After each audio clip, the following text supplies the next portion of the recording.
Jim Marshall, you wonder why it's taken so long. I think Jim Marshall is one of the great overlooked names. This was the Iron Man of pro football. Come on, baby, let it all hang out now. You know how good you are is how bad you want it. And I believe that. We want it bad. No player in the history of the game ever played harder, longer than Jim Marshall. Well, first of all, I'm shocked that Jim is not in the Hall of Fame. Yeah, I don't know if we got enough time to talk about Jim Marshall.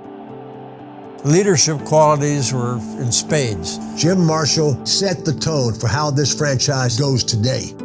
Sometimes leadership gets confused with someone who is very vocal. We had the Purple People Leaders. They were the foundation of who we are.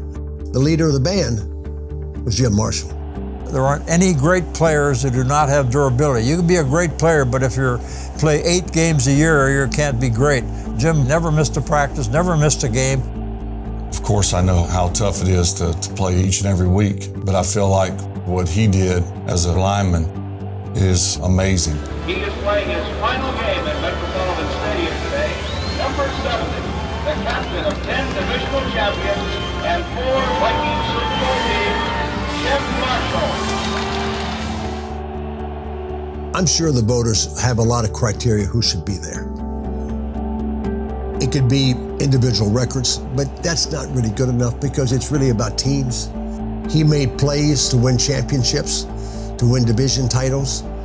He went against the best tackles of that era, and he always came out on top.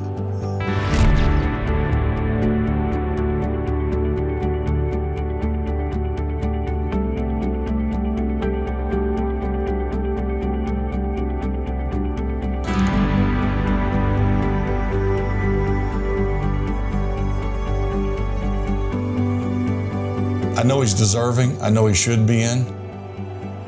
And I know that this probably will be one of the greatest things that's ever happened to him. Just as McTinglehoff had to wait, I hope that Jim Marshall gets to be elected into the Hall of Fame while he's still here on earth with us. I just hope that I give you as many thrills as you can to get me. Yeah, thank you. He was a special player. Many times you're asked about who are the greatest players. As a coach, you're beholden to so many of these players, you can't say who was the best, but there is a category you do have, and that is special. Jim Marshall was special.